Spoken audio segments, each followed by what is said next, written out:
Hey, what's up, everybody? Lawler here. I know this situation's a little bit weird. You guys are probably wondering why the heck are you in a different setup. If you guys want to know what the heck's going on, pay attention to the end of the video. But for now, we're going to recap day 3. Tomorrow's going to be day 4, and then day 5 on Monday. So a lot of stuff to cover. Let's get into it.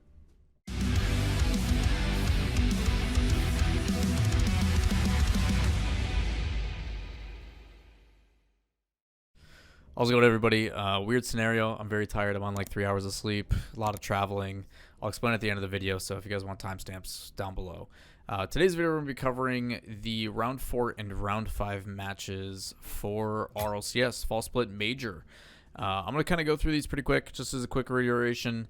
These teams are either 2-1 or 1-2. So they either qualify, they either get a chance to compete one last time, or they are eliminated. I'll explain those as they go. So the first things we're going to look at are round 4. Round 4 first match is Ground Zero versus Sandrock Gaming. And we got some really exciting stuff. All the matches in the high round in round 4 are qualification matches. That means these teams are 2-1. If they win, they progress. If you lose, you are not out completely. Like I've reiterated. I don't know if I'm saying things twice.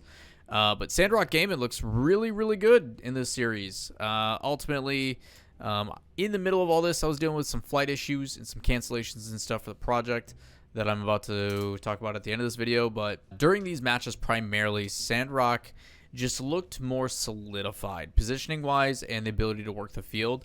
They kind of clapped Ground Zero, if I'm being completely honest. 3-1, 2-0, 4-1. Held that high-flying offense to 2 goals in 3 games. That is not good enough. It's a clean sweep almost, and they close it out. In the next series, we had BDS versus Endpoint, and BDS just looked like the more rounded team. BDS still, I think, has some struggles and some things that they're working through, but overall, I look at this series as kind of a preview potentially. Both these teams, I think, have potential to make top 8, but when they do, they might falter. I look at both sides of this and see a lot of really redeeming things out of Endpoint.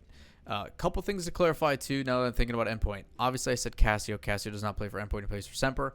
Tired brain after an 8-hour broadcast. Second thing as well, the reason why the upload times have been weird is because I'm trying to avoid spoilers. I didn't clarify that in the second video. Everybody was okay with it in the first one, so this is me saying it again. We're doing later upload times just to make sure that if people can't watch the matches live, they at least get a little bit of a buffer before they do. I know it kind of kills the hype for some of you who are watching or like, yo, I want to hear what Lawler had to think. Stop by the streams, twitch.tv/Lawler. That's the best way to hear my input immediately. Come watch the games with us. Even though you can't now. Either way.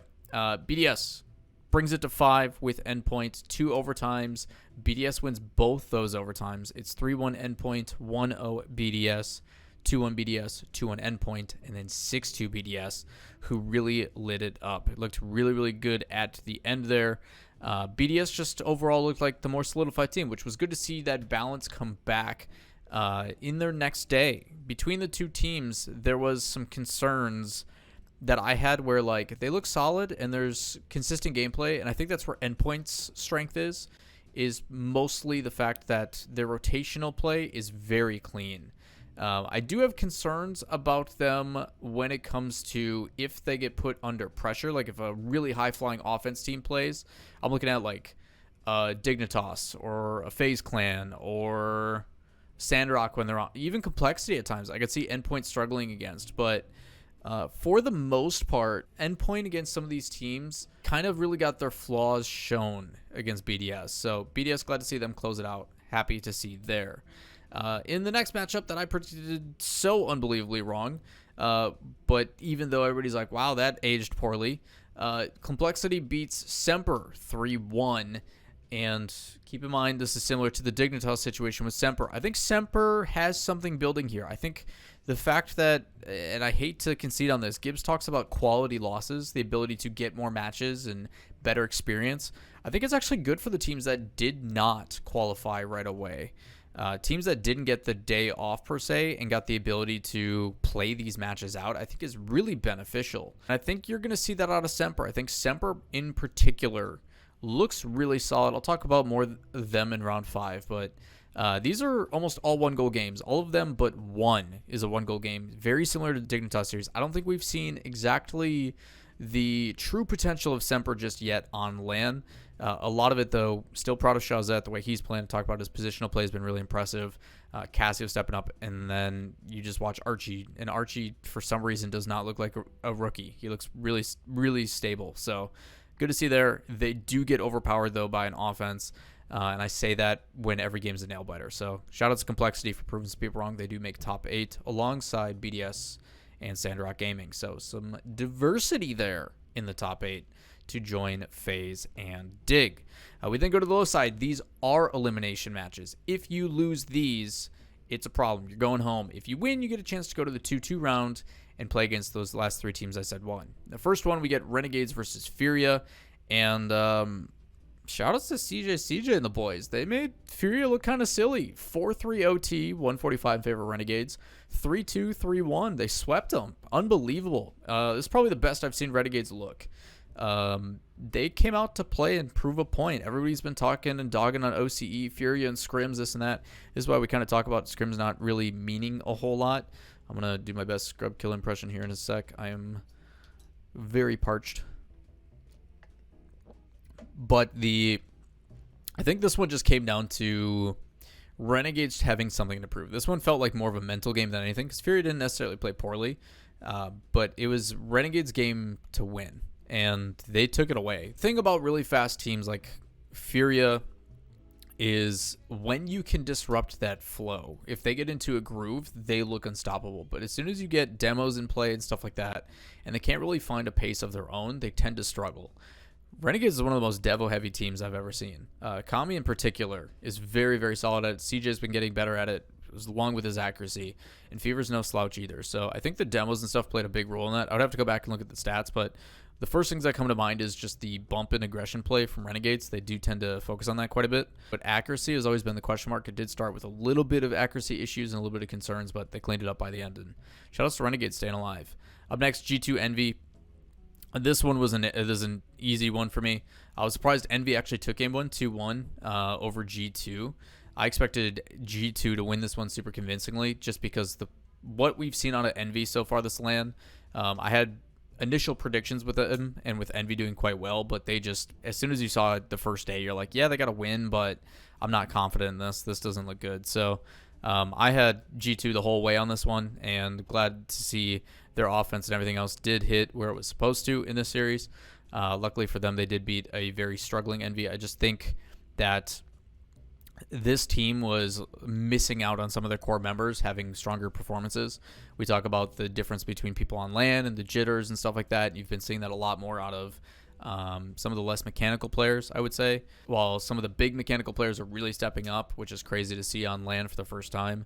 The big one, though, that I had concerns about was Atomic. Was he going to be hit or miss? I thought he was going to be a hit. He ended up being a miss. I think Atomic struggled a little bit to make his presence known here, and when the machine is on, Envy is on. And unfortunately for them, it just shows how big of a role he plays for them. So hopefully they bounce back. Envy does get smacked here. G2's offense looks good. Good follow-up, good spacing, infield passes here and there. Not as frequent as we saw from FaZe, but still some good offense from G2. They do win some close games, a couple one-goal games, 3 in total here, and game 3 is an OT with a minute 27. So G2 moves on 3-1, and then we got Energy versus Vitality, and for the first time ever in RLCS LAN history, there was a perfect sweep. Energy 3-0's Vitality. A couple things to take away from this. I've been waiting for Energy to kind of get that confidence boost, that morale boost, the game that's going to put them back on track, and I think this was it. Unfortunately for Vitality, dealing with Fairy Peak and having stomach issues with the food poisoning and stuff that he's dealing with and not enough fluids and stuff, you could tell things just weren't there. And Energy is going to take that advantage. They come out of the game 6-0. It looks like they're freestyling, pretty much scoring whatever they want. And then Vitality does put up a fight, and I commend them for it. 1-0, 2-0 against an Energy team that's just feasting. I feel bad for Vitality in this situation, but sometimes that's the way it goes. That's why subs are really important. But ultimately, I don't know how many other French players are available ready to go to LAN right away. So I do feel bad for Vitality in this scenario, but Energy does win 3-0. Perfect sweep. 0 goals allowed.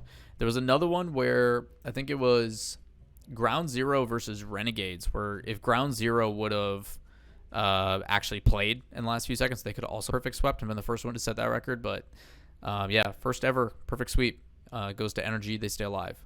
So with that said, we've got 6 teams left. These are the 2-2 matches. These are the last matches of the day. You got Endpoint G2, Semper Renegades, Ground Zero, NRG. This one made for some pretty exciting results. We were doing the predictions and stuff on stream. I was dealing with flight stuff. And these went all according to plan. These were 100% in the way I thought they were going to go. I think Endpoint just looked like a more stable team than G2 did at times. I think Endpoint is one of those teams where unless you can really get in their face and really overwhelm them and make them look uncomfortable, they're just solid. They look really, really solid. Unless you have a team that has the mechanics to back it consistently, which I think G2 does. It just seems to be a little bit more hit and miss than the top dogs like a FaZe, Dignitas, etc. right now. I do have some concerns, but Endpoint and G2, close series, 2-1, 2-1, 3-2, 3-2, all 1-goal games. G2 puts up an incredible fight, but it is Endpoint that wins 3-1. Could have went to 5. Wish it would have went to 5. Would have been a really exciting match if it went to 5. But Endpoint does close out the OT in Game 4, a minute 18. So congrats to Endpoint, top 8. Super proud of them and what they've accomplished, especially after last year's contrast. We then go to Semper and Renegades, and I think Renegades just gets outclassed here. Semper, this is a building block statement, I think, for them. I think Semper is going to look really, really good in tomorrow's matches or today's matches when you guys see this video. Kind of weird how this works out. Or yesterday's matches. I forget how that works. But what Semper did and what Semper accomplished in this series, I think, made me a fan of them. And depending on who they match up with, I'll talk about predictions for quarterfinals here in a sec. Semper, to me, I think, is underrated. I think people are sleeping on them still. It took... what was the joke? It only took an OCE team for people on the desk for the talent team to finally pick Semper in their predictions. But Semper, 3-0 over Renegades, holds them to 3 goals. 2-0, 2-1 with an OT, minute 44, and then 5-2. I think Semper's going to be dangerous. I think people need to be wary of Semper. They've got something to prove, and I'm excited about it. Concerns, though, is if we see one of their players like Shazette or something not show up particularly or something like that. I hope those trends don't come back, but as of right now on LAN, they look great, and I'm really happy for Semper. They've been doing pretty well. And then we got NRG versus Ground Zero. I think Ground Zero just gets outclassed here. Now that NRG's hitting a groove, got that warm-up game and that confidence. Hope you guys can't hear the hair dryer in the room next to me. But NRG, I think, just outclasses Ground Zero now that they're in a groove. 4-2, 1-0, 3-1. Ground Zero puts up a fight, but in similar regards to the G2 Envy situation, you've just got one team competing better than the other. And that's nothing to take away from them. The big thing here, and I did tweet about it, which I forgot, was that Torsauce in particular has stopped NRGs in their tracks twice at LAN. Once with the Chiefs, and maybe it was both Chiefs and whatever the second team. Maybe it was Renegade. I don't know. But maybe it was just Chiefs both times. But NRG is stopped by Torsauce. Not this time. Not today. Turns out the difference maker is Squishy, who has stopped him twice, I think, in LAN competition. So there's the meme of like the guy in the pew where he's like, he's got a statement, and then there's a guy behind him holding a gun, and then there's another guy behind him holding a gun, and it's like Garrett, Torsauce, and then Squishy. Pretty funny stuff. But if you guys don't know what I'm talking about, that sounds stupid, but I always sound stupid, so you're fine. But that gives us our teams into the quarterfinals and our quarterfinal matches. We've got Dignitas Semper, Complexity BDS, FaZe Clan Endpoint, and Sandrock Gaming NRG. I love those matches because not only does it almost guarantee we're probably going to get NAEU final, if I had to guess, we're definitely getting some very heavily weighted sides of the bracket. Brackets basically played out to make sure that regions don't run into each other until the grand final. Quarterfinal match, Dignitas Semper. I don't know how big of a deal it's going to be that Semper played into these and Dignitas has to come in cold. If there is a big upset, I could see it being this one. Out of all those other matches, I think it's pretty clear to me who would win, with the only one being Semper, possible upset over Dignitas. I want to believe Dignitas, but if Semper comes out strong and Dignitas is a little flat, I could see it being you know what? Screw it. I'm going to go with my bold pick for the quarterfinals. Semper makes it. We'll see how that goes. Complexity BDS. BDS, I think, will win. FaZe over Endpoint. I think FaZe, again, I talk about that high-flying offense thing. I think FaZe will be able to sustain it, but I hope Endpoint puts up a really good fight. And then Energy Sandrock. I think Energy will showcase Sandrock is good, but Energy is NRG. LAN experience, I think, coming into play on that one. But I hope Sandrock puts up a really good fight. I expect at least a couple overtimes in there. That's what I got for my quarterfinals. I'll be doing quarterfinal breakdowns in tomorrow's video. Last but certainly not least, if you guys are wondering what the hell's going on, why I'm in a hotel, I also got to clean my tattoo if you guys haven't seen that yet. I got all my elbow and stuff done yesterday. It's all gross and needs to be cleaned.